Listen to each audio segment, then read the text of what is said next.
démarrer peut-être par justement notre hôte, la présidente Carole Delga, présidente de la région Occitanie. Il y a encore quelques jours, avec cette volonté commune d'une rencontre avec le président Guillaume Faury, président d'Airbus, l'affirmation en tout cas de faire de cette région Occitanie la première région, en tous les cas, aéronautique mondiale, avec cette volonté, bien sûr, d'être dans l'avion décarboné. L'avion décarboné, donc, ce qu'il faut bien comprendre, c'est qu'on est à une charnière. Et il y a 10 ans, 20 ans, les solutions techniques n'étaient pas au rendez-vous. Aujourd'hui, elles sont là. C'est-à-dire que quand on parle de mobilité et d'aéromobilité, ça a été évoqué dans plusieurs tables rondes tout au long de la journée. Il y a les mobilités qui existent actuellement, le transport aérien.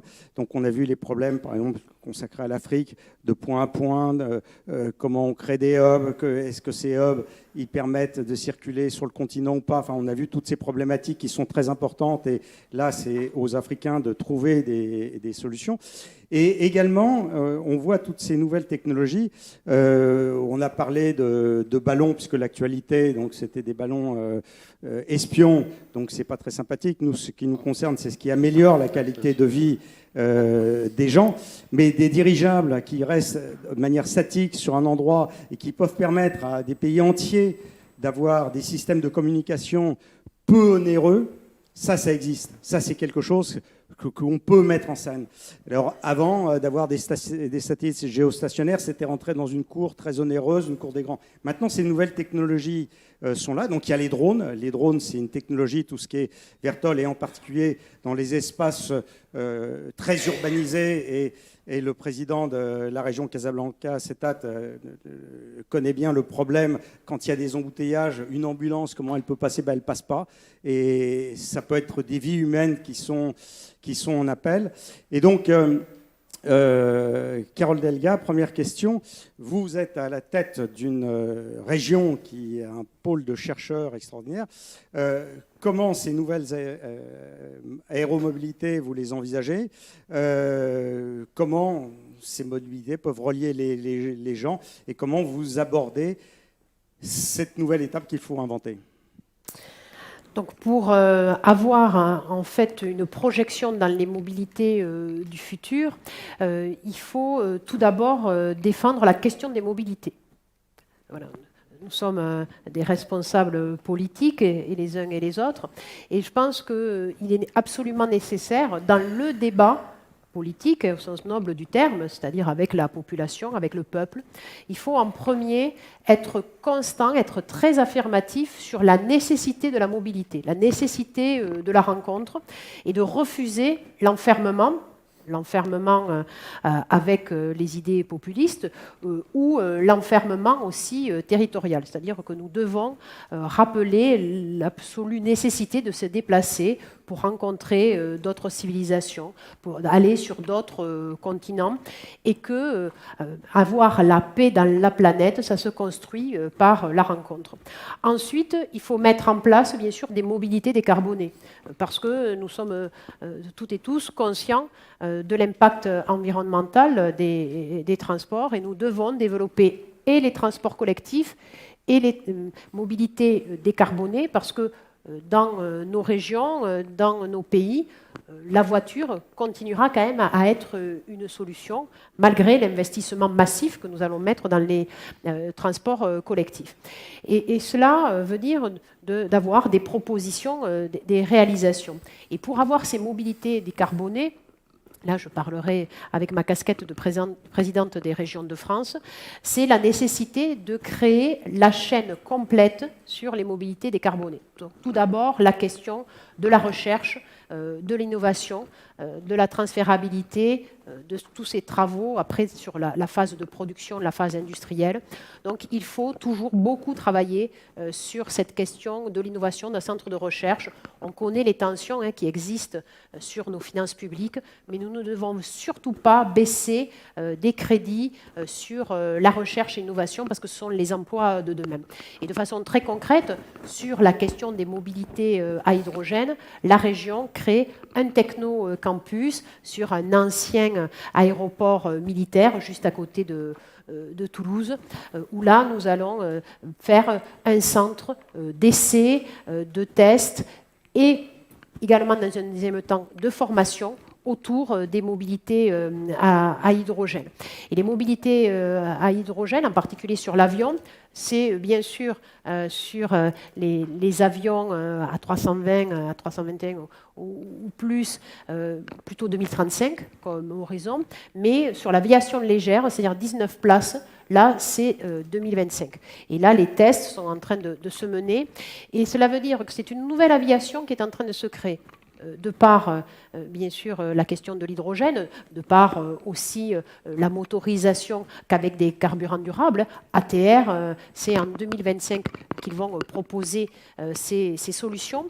Mais c'est aussi cette aviation légère de 19 places qui va être beaucoup plus souple pour le transport des personnes d'une région à l'autre. Et c'est pourquoi le maillage aéroportuaire, alors je parle pour la France, mais en Afrique aussi c'est un enjeu, le maillage aéroportuaire est indispensable parce qu'on va avoir de plus en plus de voyages qui vont être par l'avion décarbonés, mais qui seront plutôt sur des volumes d'une vingtaine ou d'une cinquantaine de personnes. Et puis ensuite, il faut être sur la production. Et donc pour la France, c'est toute la question de la réindustrialisation. Nous devons retrouver notre souveraineté industrielle. Cela veut dire de l'investissement, bien entendu, mais aussi de la formation. Parce qu'en France, des métiers ont complètement disparu et donc nous devons nous réadapter à de nouveaux métiers, nous devons les réapprendre. Et cela veut dire également qu'en France, la séparation qui existe entre formation initiale et formation continue, selon moi, est complètement obsolète. Et nous devons savoir mixer et des apprenants jeunes et des apprenants qui vont réapprendre de nouveaux métiers et également des salariés qui souhaitent une reconversion. Parce qu'aujourd'hui, il y a une tendance sociétale qui est mondiale où on veut avoir plusieurs métiers dans une vie. Et plusieurs métiers dans une vie, ce n'est pas plusieurs métiers dans une même entreprise. Donc sur cette question de la formation, cela est important et je pense que pour la France, on doit complètement revoir notre système. Après, bien sûr, soutenir le fait productif et puis après, développer les usages. C'est l'avion, bien sûr, vert, mais c'est également le train à hydrogène. Il circule déjà en Allemagne, sur le continent européen. Le premier train à hydrogène, c'est l'année prochaine, dans 18 mois, et ce sera en Occitanie. La première française, ce sera donc dans ma région, sur mes terres natales, au pied des Pyrénées. Et puis également, c'est les bus et les cars à hydrogène. Les premiers cars rétrofités à hydrogène en France circuleront également en Occitanie. Et puis on a aussi le vélo à hydrogène à développer. Donc je pense que c'est un travail de conviction sur un monde ouvert, un monde de la rencontre, un monde de l'échange, et derrière une création de la filière de bout en bout, c'est absolument indispensable.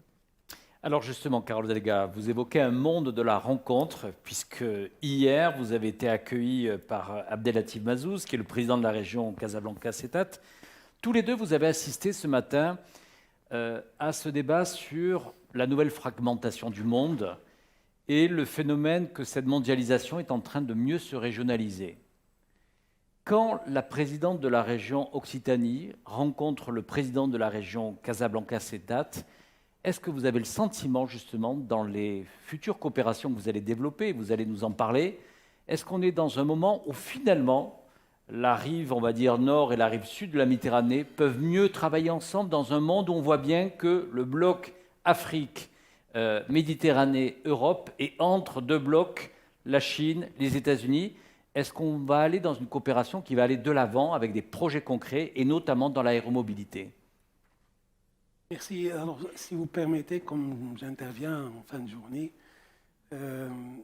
j'aimerais d'abord, en tant que président de la région Casablanca-Stade, vous féliciter pour cette rencontre et remercier tous ceux qui sont venus de loin pour y participer.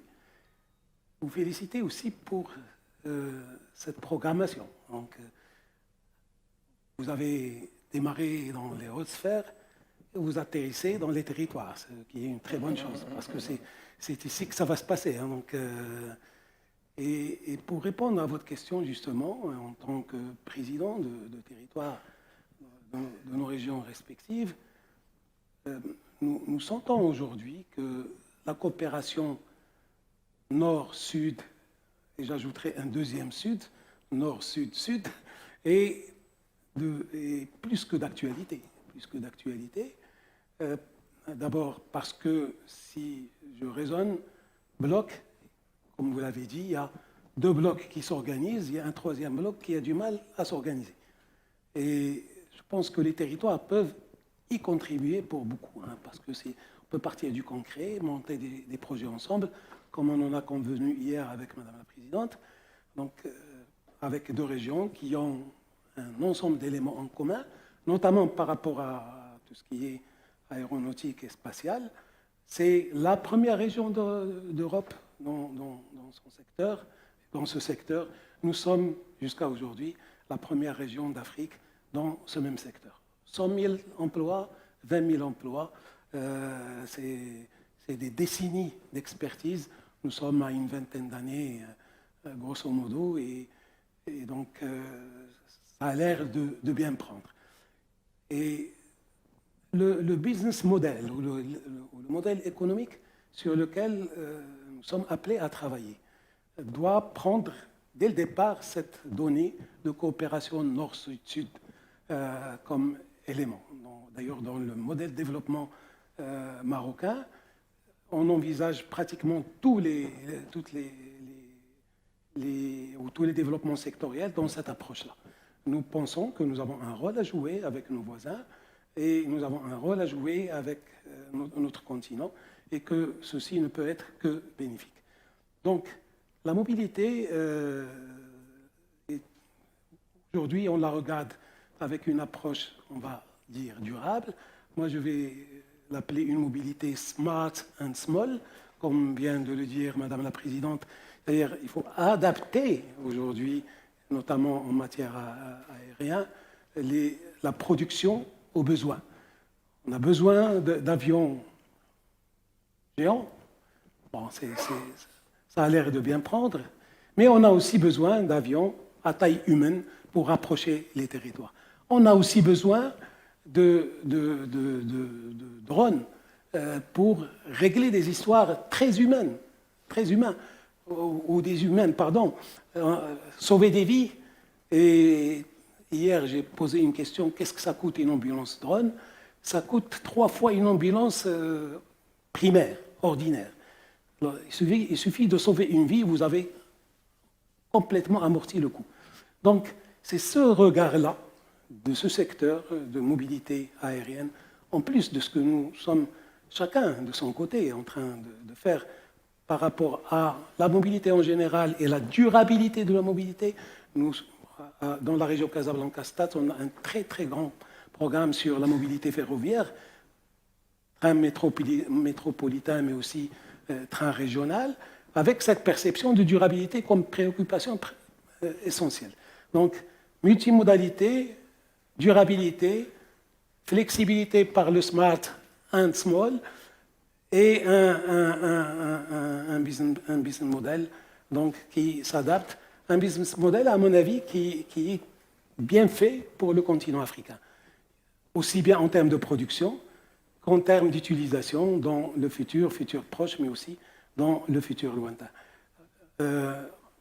Hier, donc, je reviens à ce qu'on a discuté, on a une relation de partenariat qui remonte à 2017 ou 2018, mais hier, on s'est mis d'accord sur une concrétisation de ce partenariat par des actions opérationnelles, mais en même temps stratégiques. Donc, on a désigné une équipe constituée de part et d'autre, justement pour réfléchir sur 2 axes de travail.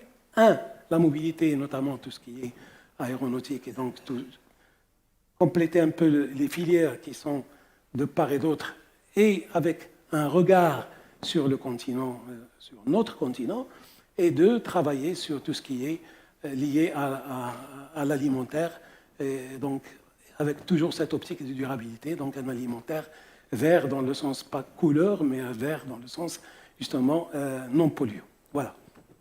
Monsieur le Président, vous avez dit un mot qui est intéressant, le drone, on le voit, et l'actualité souvent terrible dans les guerres, que c'est quelque chose de bon marché et qui peut être terriblement efficace. Le drone peut sauver des vies. Vous avez évoqué l'idée de drone ambulance. Est-ce que c'est quelque chose qui pourrait se développer avec toutes les capacités d'innovation, de recherche qu'a l'Occitanie, et puis votre capacité de production concrète? Et après, on parlera des territoires. Est-ce que ce serait quelque chose d'envisageable? À mon avis, c'est envisageable et nous sommes prêts en tout cas à servir de terrain d'expérience. Donc, d'abord parce qu'on y croit, ensuite parce qu'on est capable de le faire. Nous avons les ressources humaines, nous avons la technologie, il y a des choses qui sont déjà en cours, y compris dans la filière hydrogène. D'ailleurs, je tenais à vous féliciter, pendant toute la journée, on n'a pas parlé des énergies fossiles. Et ça, c'est vraiment une rupture en termes de réflexion. Donc, il y a des choses qui sont en place. Le volontarisme politique permettrait d'abord de les accélérer, et ensuite de les concrétiser dans des conditions meilleures et d'assurer des synergies entre des partenaires du Nord et des partenaires du Sud dans ce sens. Max Ramanet, on va poursuivre ce voyage dans les territoires, puisque nous sommes partis de l'Occitanie à la région de Casablanca et nous arrivons justement à la République du Congo. Jean-Jacques Bouya, merci d'être avec nous aujourd'hui. Vous êtes, je le rappelle, le ministre d'État, ministre de l'Aménagement du Territoire, des Infrastructures et de l'Entretien routier. Ce d'autant que nous, on était ravis de vous accueillir parce qu'il y a quelques jours, la Tribune Afrique justement suivit votre actualité. Vous avez annoncé pas moins de 100 millions de dollars qui sont investis en République du Congo avec le concours de la Banque mondiale sur l'accélération de la transformation digitale. Et on peut faire un lien, c'est vrai que le monde de la rencontre, il est à la fois dépendant bien sûr de la connectivité, qui est un enjeu très important que connaissent les présidents de région, la fracture numérique, c'est un vrai sujet.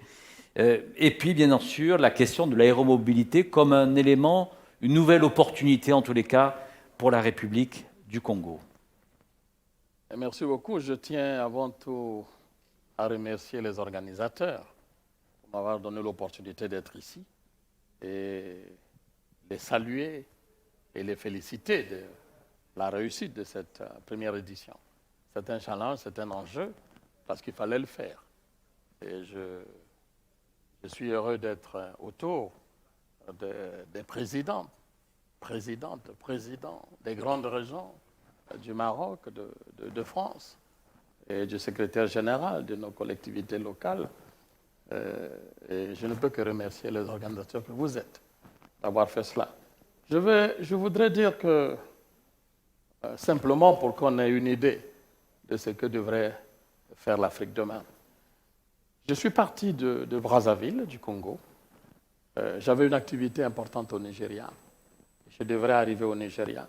Et je n'avais que 2 jours pour être et au Nigeria, et en Côte d'Ivoire, à Abidjan, et être en temps et en heure à Casablanca. Ce fut un exercice périlleux, simplement parce qu'il se pose des questions de connectivité. Et j'espère que dans cette transition vers les avions tels que nous les envisageons, à hydrogène et autres, et en même temps, même ceux du futur d'aujourd'hui, que les compagnies aériennes trouveront leur place et qu'on puisse leur apporter, évidemment, aussi un accompagnement nécessaire. Parce qu'autour de ces compagnies, on peut imaginer autour de 400 à 500 avions pour l'ensemble des flottes du continent, ce qui ne représente pas grand-chose par rapport aux enjeux. Nous avons opté pour une zone de libre-échange continentale, donc intégrer l'ensemble des États sans les connectivités, où l'intégration physique des territoires ne serait même pas possible. Et pourtant, il faut le faire. Et donc, c'est en cela que nous pensons que oui, se mettre ensemble dans une Afrique de solidarité, une Afrique solidaire et aussi de tradition avec ceux qui ont en commun avec nous le partage de l'histoire. Je vais parler de la France. Et nous pouvons faire beaucoup de choses. Pour le territoire, quand je vois l'aéromobilité au sens large, l'équation du futur pour le territoire, non, c'est l'équation même pour le territoire. En ce qui concerne, je pense que, je dirais même, à la limite, que c'est l'aéronautique des peuples, puisque les conditions scientifiques et technologiques, mes prédécesseurs l'ont dit, permettent cela, ouvrent les portes du possible, et pour que le commun de mortels puisse trouver la survie. Et les territoires, dans leur amélioration, nous qui avons la responsabilité de l'aménagement de ces territoires, nous devrons trouver là une véritable opportunité. Comment y faire, comment y parvenir?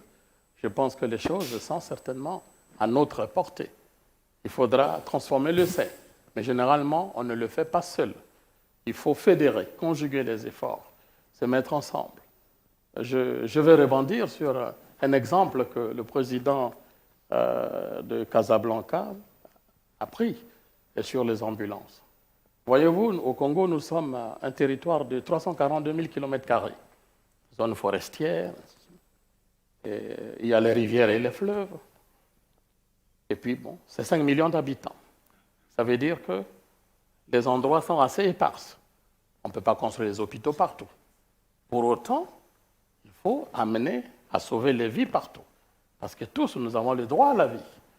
Et quand vous regardez d'autres territoires qui ont des mégalopoles, vous voyez le Caire, Lagos où j'étais récemment, il est impossible de circuler en un temps record. Mais pour un malade, c'est la chronique d'une mort annoncée. Et effectivement, avec une expérimentation réelle pour aller dans le concret, qu'on passe du rêve à la réalité, il faut dire que oui, on peut mettre au point des ambulances, ou des drones ambulances, ou d'autres moyens aériens rapides, légers, dotés de technologies d'aujourd'hui, pour permettre d'aller d'un point A à un point B en étant record, sauver des vies, c'est extraordinaire. On ne serait pas obligé de construire tous ces hôpitaux partout et apporter et les experts et les techniciens et la main-d'œuvre, l'entretien. Ce serait onéreux sur des routes qu'il faudra de nouveau construire pour intégrer et tous ces territoires. C'est extraordinairement cher. Et pour nos pays qui sommes en zone forestière, donc en pleine forêt équatoriale, où on nous demande de préserver la forêt pour l'ensemble de l'humanité, donc il faut réduire ce genre de choses. À ce moment-là, quelles sont les alternatives? Et c'est là que je peux dire, oui, une première expérimentation qui peut être faite. Et je profite de la présence de Madame la Présidente, du Président, pour dire que, bon, en politique, souvent on parle beaucoup et puis on nous taxe de trop parler et dans le fond de ne pas avoir une proposition concrète. Et je voudrais aller dans le concret. Vous savez, nous avons réalisé au milieu de notre pays, au centre du Congo, une plateforme aéroportuaire moderne, avec une piste de 3000 mètres, un terminal agréable, donc un trafic qui n'est pas assez important, en pleine forêt équatoriale. Et nous pensons qu'à la limite, cette volonté a été mise en œuvre par le président Denis Sassou Nguesso lui-même, qui tenait que dans cette partie du pays, que nous puissions développer une infrastructure moderne et nous servira un jour à faire le désenclavement par le bambou. Et à partir d'une telle infrastructure, nous pouvons mettre à la disposition de ces expertises-là, telles que cela se présente, c'est-à-dire avec le savoir-faire, l'expertise et les niveaux de recherche et de développement que la présidente a évoqué sur l'Occitanie, sur tout ce qui se passe autour d'Airbus et de toutes les innovations qui se font là-bas, nous sommes disposés à mettre cette partie de ce territoire-là, ces infrastructures mises en place pour développer, par exemple, monter les drones ambulances, expérimenter un certain nombre de choses, surtout que le ciel est clair, les forêts sont là, doivent rester intactes, il n'y a pas de trafic. Nous pouvons faire une expérimentation qui, à terme, pourra servir l'Afrique. Et peut-être d'autres pourront tenir en partie les prêts de ceux qui sont passés avant nous. Et d'ailleurs, le professeur le disait ici, et notamment le secrétaire général de la Méditerranée, je pense. L'Union pour la Méditerranée disait que finalement, entre Casablanca Non, non, entre le Maroc et l'Espagne, c'est 14 kilomètres. Ouais. Et évidemment, vous voyez, donc, entre l'Afrique et l'Europe, c'est 14 kilomètres. Donc on peut dire, en réalité, que l'Afrique, c'est le continent le plus proche de l'Europe. Donc nous avons en partage l'histoire. Et nous pouvons, où je suis prêt, effectivement, nous pouvons créer ces conditions avec Madame la Présidente, le Président, on s'assoit. Je vous propose ce type d'installation pour que vous amenez l'expertise nécessaire, vous qui construisez avec autant d'industries ici à Casablanca, que nous puissions expérimenter cette première pour le continent. Nous sommes à votre service et les autorités, évidemment, politiques, donneront toutes les garanties nécessaires et notamment créeront les conditions de fiscalité et autres qui permettent de faire une zone libre pour pouvoir développer une telle recherche et une telle expertise. Et vous allez voir que nous sauverons des vies par le bambou. 5 minutes suffiront pour prendre quelqu'un à quelques 100 km ou 20 minutes pour le ramener, le sauver et le ramener, sans déranger qui que ce soit. Alors, je vais rebondir tout de suite et je vais m'adresser à la présidente de la région Occitanie. Cette proposition concrète d'expérimenter des drones ambulances, donc on voit bien le partenariat avec Batman, mais est-ce qu'il y aurait un usage en Occitanie de drones ambulances ou de technologies comme ça pour réduire la fracture territoriale? Oui, mais il y a déjà des expérimentations qui vont se mener. Alors, ce ne sont pas des drones ambulances, ce sont plutôt des drones pour pouvoir livrer voilà, des médicaments, pour pouvoir livrer certaines marchandises. Ça, nous sommes en train de le développer puisque nous avons une filière drone que nous avons soutenue dans sa consolidation il y a de ça quelques années. Et par exemple, sur le territoire de la métropole de Montpellier, ces expérimentations pour les livraisons de médicaments ou de certains biens assez urgents, nous sommes en train de le mettre en œuvre. Je pense que la démonstration, c'est que la technologie, le progrès, après, il s'adapte à la réalité des territoires. Et je pense que c'est là où nous devons être, femmes et hommes politiques, en soutien à une société de la connaissance, du progrès, de faire confiance à la science et d'être volontariste pour pouvoir lutter contre le réchauffement climatique, c'est-à-dire que des populations qui sont dans des territoires très sauvegardés au point de vue de l'environnement, mais pour autant, ils aient accès à l'éducation, à la santé, et à la vie décente. Et donc à la dignité, humaine qui est absolument indispensable. Donc oui, on doit être conscient que notre rapport à la mobilité va évoluer, que la mobilité va nous rendre de nouveaux services, mais on doit bien poser en préalable qu'il doit y avoir aussi une mobilité qui soit, quand elle est souhaitée, qui soit accessible. Voilà. Moi, j'insiste bien cela parce que c'est un sujet qui depuis quelques mois, quelques années, est très présent en France. Moi, je ne peux pas accepter que pour des questions environnementales dogmatiques, on refuse le déplacement. Un enfant, qu'il naisse au Congo, qu'il naisse au Maroc ou qu'il naisse dans mes chères Pyrénées françaises, il doit avoir le choix de sa vie. Et il doit, s'il pense que le Congo, c'est le plus beau pays du monde, c'est parce qu'il aura connu d'autres pays et qui reviendra et qui sera convaincu de cela. Il ne sera pas fier du Congo si on lui impose de rester au Congo. Il sera fier et il sera le meilleur ambassadeur dans tous les sens du terme. Et portera le message. Voilà, quand il aura pu choisir son destin et choisir également son lieu de vie. Voilà. Peut-être qu'avant que vous ne passiez la parole à mon frère là-bas, c'est quand on donne une telle impulsion, il y a des choses qui se font déjà dans les cadres de technologie. Par exemple, la livraison des produits médicaux par des drones. Donc c'est une étape. On peut, comme ça, au cœur du continent, monter ce genre d'équipement et permettre déjà ce type de livraison et progressivement, avec les progrès de la science, aller vers quelque chose de beaucoup plus important, puisque nous ouvrons les portes du possible. Parce qu'il faut rêver, il faut oser. Si on n'ose pas, je pense que ceux qui ont commencé l'aéronautique, s'ils n'avaient pas osé, ils ne seraient plus, nous, on ne serait pas loin. Ils se sont sacrifiés pour nous. Et peut-être que c'est à nous de faire un pas aussi pour les autres qui viendront. Merci, Monsieur le ministre. Jean-Pierre Elon Mbassi, vous êtes le secrétaire général de la CGLUA. En assistant aux échanges à l'instant, j'allais dire presque c'est un peu en opposition de ce qu'on a entendu du mauvais côté de comment s'était fait la mondialisation.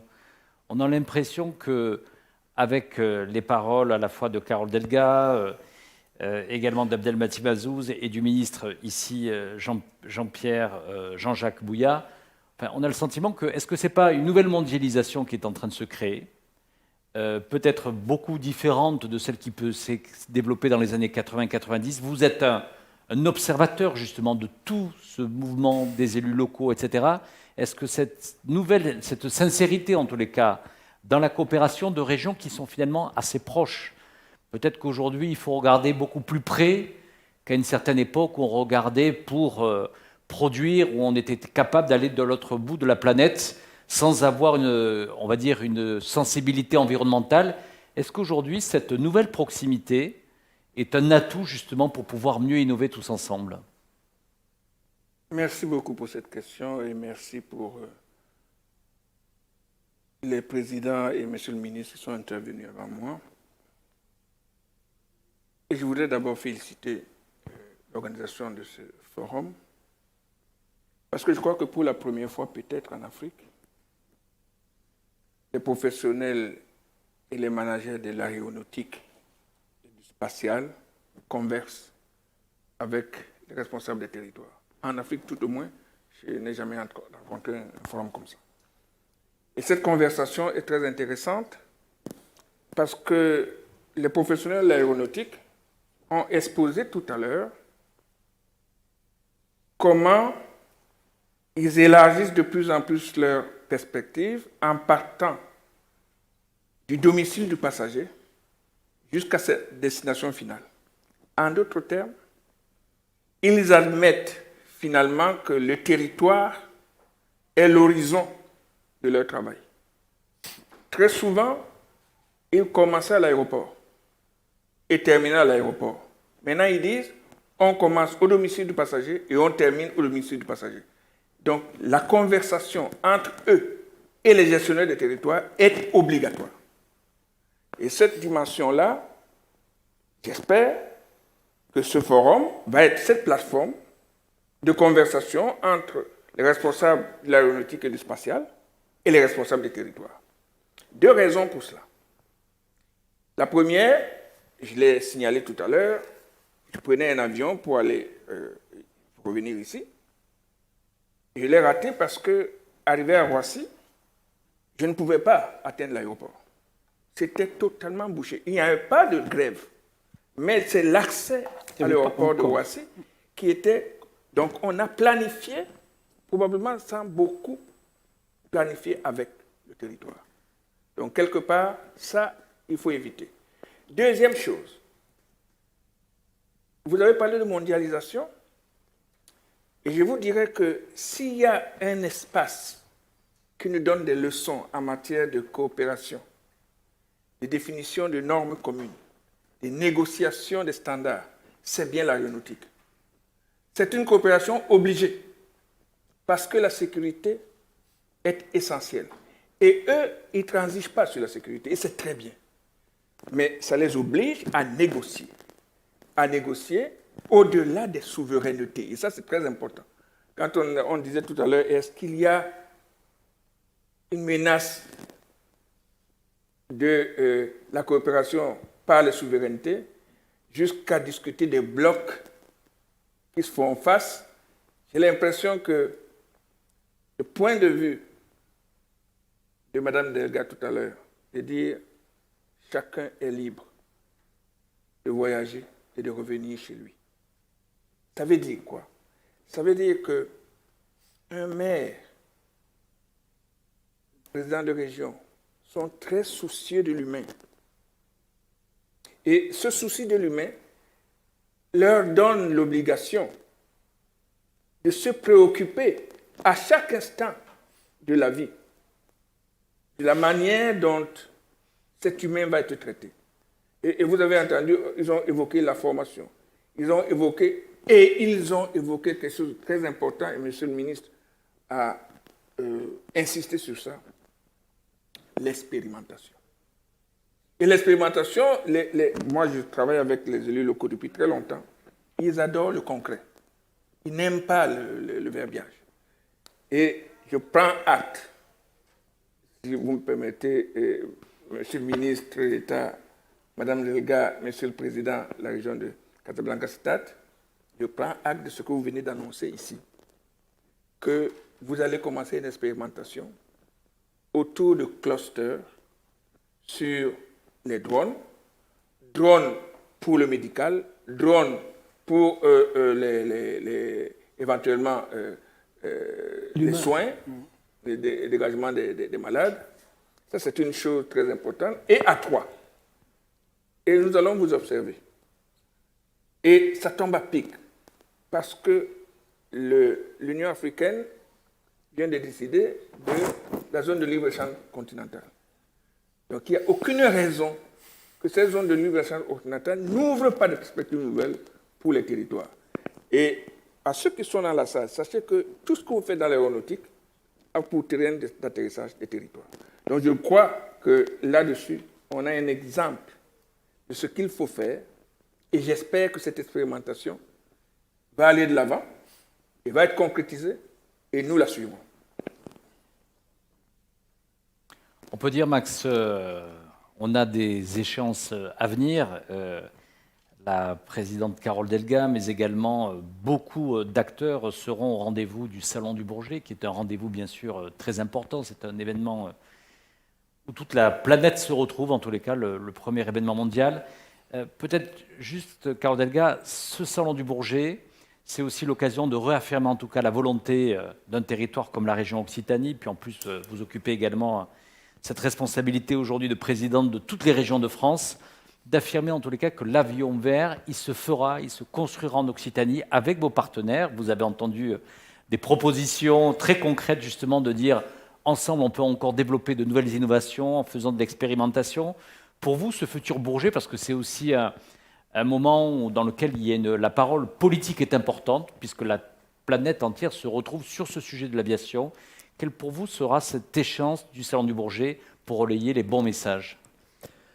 Tout d'abord, le Salon du Bourget, ça va être la confirmation que l'avion a un avenir et que, de nouveau, les échanges reprennent vraiment une belle ampleur, hein, puisque ces dernières années, l'aéronautique a connu des turbulences, hein, que ce soit à travers, bien entendu, les questions sanitaires, à travers aussi certains gros problèmes industriels pour de grands constructeurs d'avions.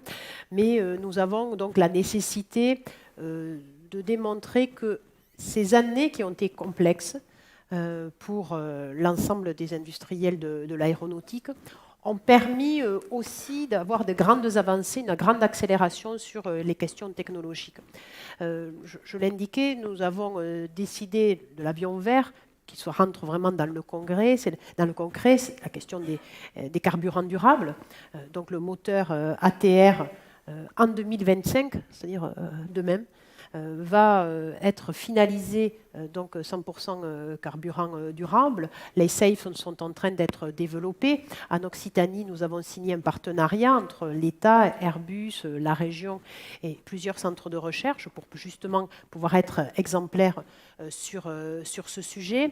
Mais c'est aussi l'avion plus électrique, l'avion hydrogène, l'avion qui soit plus léger. C'est également des courbes de trajet qui sont optimisées également donc, entre les différents pays du monde. Donc ce salon du Bourget, ça sera la démonstration dans la confiance, c'est la confiance dans l'avion vert qu'il est à portée de main, à portée de destination humaine, et que nous allons aussi avoir, bien sûr, avec Airbus, c'est ce champion européen à l'international que nous voulons vraiment développer. Et puis, nous devons aussi avoir une vision globale sur l'ensemble des mobilités. Alors, je sais bien qu'ici, on est sur une première édition d'une rencontre sur l'aéronautique, mais il n'y a pas d'exclusivité, c'est-à-dire qu'on défend les mobilités, on défend aussi la question du ferroviaire. Et par exemple, les présidents de région en France, nous avons proposé donc, au gouvernement français d'avoir un New Deal ferroviaire et la construction d'un Airbus ferroviaire à l'échelle de l'Europe, parce que nous devons travailler là aussi ensemble, le continent africain et le continent européen, parce que nous ne sommes séparés que par 15 kilomètres. Le détroit de Gibraltar, c'est cela. Donc c'est une continuité naturelle, historique à travers, bien sûr, les siècles. Et nous devons bâtir cette...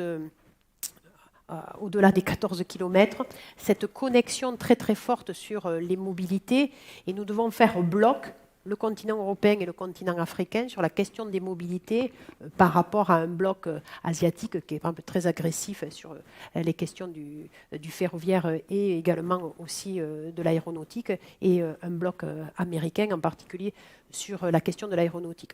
Donc c'est pour le Bourget, pour beaucoup de chefs d'entreprise, ça sera la démonstration d'une nouvelle ère de l'avion vert, mais qui est à portée de même. Voilà. Avec le sentiment, parce qu'il y avait beaucoup également de chercheurs ce matin, de scientifiques dans la salle, sur le fait que cette industrie, il faut avoir confiance dans sa capacité du progrès. Et je crois que le mot progrès, face quelquefois à ceux qui s'opposent à l'avion, remettre quand même le progrès au cœur, en tous les cas, du défi aéronautique. Vous, en tous les cas, vous y croyez et vous le portez. Oui, bien sûr. Je pense qu'en effet, le progrès scientifique est au service du progrès humain. Et nous devons être dans cette société qui sait faire confiance à la science. Parce que quand on commence à être dans la défiance, à ce moment-là, on construit le lit des populismes. Voilà. Et les populismes, c'est-à-dire ce sont des régimes après totalitaires, et on sait à quel point cela enfonce l'être humain, et cela à quel point est contraire à la croissance et bien sûr à l'économie. Donc il faut réaffirmer la confiance dans le progrès. Nous avons réussi à surmonter la pire pandémie de toute l'ère de l'humanité, et nous aurons aussi, j'en suis convaincue, en travaillant tous ensemble, la capacité à surmonter un défi qui est complexe, le défi du réchauffement climatique, mais quand il y a une volonté, voilà, il y a un chemin, et je pense beaucoup, et je crois beaucoup au partenariat entre le public et le privé. Là aussi, le XXIe siècle, c'est la démonstration que nous savons allier nos forces et nous savons allier nos temporalités. Souvent, on critique le temps de l'administration, qui est plus long, en effet, que le temps de l'entreprise. Mais quand vous avez un actionnaire public, à ce moment-là, il y a des chefs d'entreprise qui sont heureux d'avoir un investisseur patient. Et quand la région Occitanie est actionnaire ou quand elle apporte sa garantie d'emprunt, cela permet au privé de se développer soit dans des circonstances complexes, soit sur des nouvelles technologies qui demandent un temps de mise au point. Donc je pense qu'on doit avoir confiance dans le progrès, on doit avoir confiance dans le collectif et dans le partenariat du public avec le privé. C'est absolument indispensable, que ce soit dans les questions de recherche, que dans les questions d'investissement, que dans les questions aussi d'exploitation. Voilà. Je voudrais rebondir tout de suite sur les questions d'investissement parce que c'est important. Il y a l'investissement sur les technologies, donc on a parlé de drone ambulance, c'est un mot qui est revenu régulièrement, donc qui sauve des vies. Mais il faut investir donc sur des chaînes de production à terme. Où est-ce qu'on peut imaginer qu'elles soient placées? C'est un marché de plusieurs centaines de milliers d'engins sur la planète. Il y a cette notion de partage d'expérience et il y a cette notion d'investir dans les jeunes générations pour les former. Des jeunes qui ne sont pas formés, ils n'auront pas leur place. Un drone, même s'il y a des centres, comme ça a été évoqué par Jean-Jacques Bouillat, à un moment, il faut former des compétences. Et si les compétences, comme il y a certains pays qu'évoquait le ministre Mohamed Berrada, qui imagine l'Afrique comme un endroit où presque piller les ressources, en venant avec leur propre main-d'œuvre pour exploiter, si on n'investisse pas dans la formation des jeunes, et à Casablanca, vous avez un centre de formation qui est extraordinaire, parce que quand vous le visitez, il y a autant de filles que de garçons. C'est-à-dire ce sont des jeunes qui se projettent dans l'avenir. Ils vont avoir un emploi, et un emploi où ils vont produire quelque chose d'utile pour leur pays, pour le continent, pour leur population. Comment vous imaginez cet investissement? Parce que si l'investissement n'est pas au rendez-vous, après, le projet, il capote. Alors, je vais me tourner tout de suite vers le ministre d'État. Merci beaucoup. Vous savez, l'Afrique, c'est 1,3 milliard d'habitants. Et plus de la moitié, on peut dire, à moins de 25 ans. Plus de la moitié. Et donc, aussi, on est même heureux parce que cette jeunesse-là aime les technologies nouvelles. C'est leur dada, ils vivent au point où parfois chacun s'enferme et on ne les retrouve plus. Donc c'est un atout qu'il faut capitaliser. Sinon, ça devient une bombe pour demain qui peut exploser et on ne peut pas contenir. Donc aujourd'hui, à travers les nouvelles technologies, l'intelligence artificielle, nous pouvons créer autant d'opportunités par la formation. Il faut qu'on arrive à former ces jeunes. Et je suis persuadé qu'in situ, si nous faisons de la recherche pour le progrès, évidemment, et l'innovation, je suis persuadé que notre dada, c'est la clé du développement. Et on ne peut pas se plaindre. On peut mettre autant d'argent dans la recherche, ce n'est pas du gâchis. Ça apportera toujours des solutions innovantes, novatrices. Et donc, pour nous, je voulais dire, puisque le temps est presque dans les minima absolus, tout s'arrête là bientôt, je voulais dire que je recommande simplement à cette première édition, à ce forum, de ne pas faire en sorte que ça soit simplement des discours que nous avons tenus ici et qu'on revienne dans un an retenir d'autres discours. Et j'espère que des recommandations seront faites à l'issue de cela. Et un suivi pour qu'à la prochaine édition, nous puissions quand même en faire le point. Est-ce qu'il y a eu des progrès sur ce que les uns et les autres avaient pu dire ici? Qu'est-ce qui a bloqué? Comment faire pour corriger en marchant et pour y arriver?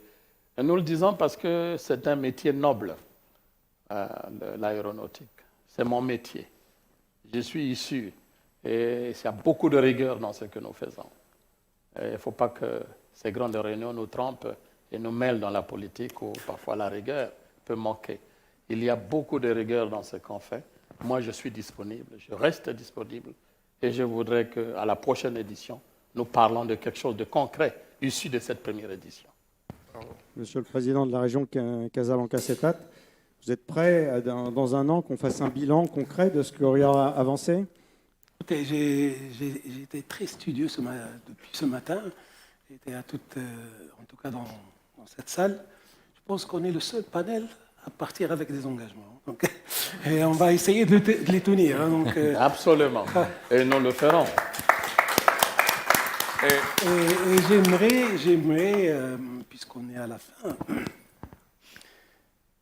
souligner quelque chose de très important, en tout cas personnellement, que j'ai ressenti aujourd'hui, c'est que nous avons poussé les frontières de l'intermodalité. Dans notre tête, en tout cas dans la mienne, quand on parlait intermodalité, allez, on pensait train, route, après on mettait un peu de la bicyclette, etc. Quand on a commencé à bien réfléchir, on a introduit un peu le fluvial, des fois le maritime. Aujourd'hui, on a intégré l'aérien dans l'intermodalité et de manière, on va dire, plus démocratique qu'il ne l'a été jusqu'à présent, parce qu'on a raisonné petit avion avec, je réitère, mon small and smart, donc, comme l'a souligné Madame la Présidente. Et également, donc, on a rapproché un peu ce modèle. Il n'est pas tout à fait nouveau, mais il va devenir nouveau par sa proximité et par son accessibilité. Parce que c'est bien que l'on dise tous ces mots-là, mais pendant toute la journée, j'ai vu des gens qui mettaient comme ça, élite. Donc c'était un transport d'élite. Moi, je ne mets pas de guillemets, ça doit être un transport démocratique, un transport accessible, surtout dans des contrées où le rapprochement est très compliqué, donc, notamment dans notre continent. Donc, je sais que certaines régions ici au Maroc, je citerai les régions du Sud, la région orientale, pour avoir, je dirais, pour être plus proche du reste du territoire du royaume et du monde, ils ont recouru au transport aérien, mais ça a coûté à la collectivité des subventions assez importantes. Donc si on travaille mieux le modèle économique, ça sera plus soutenable pour tout le monde. Voilà. Merci. Jean-Pierre Elongbassi, le mot de la fin? D'abord, je vais surveiller les engagements qui ont été pris, puisque je vais rapporter cette réunion à notre réseau des collectivités territoriales. Je vais leur dire ce que M. le Président vient de dire. Ouvrez vos yeux vers l'aérien, parce que ça fait partie aussi des mobilités.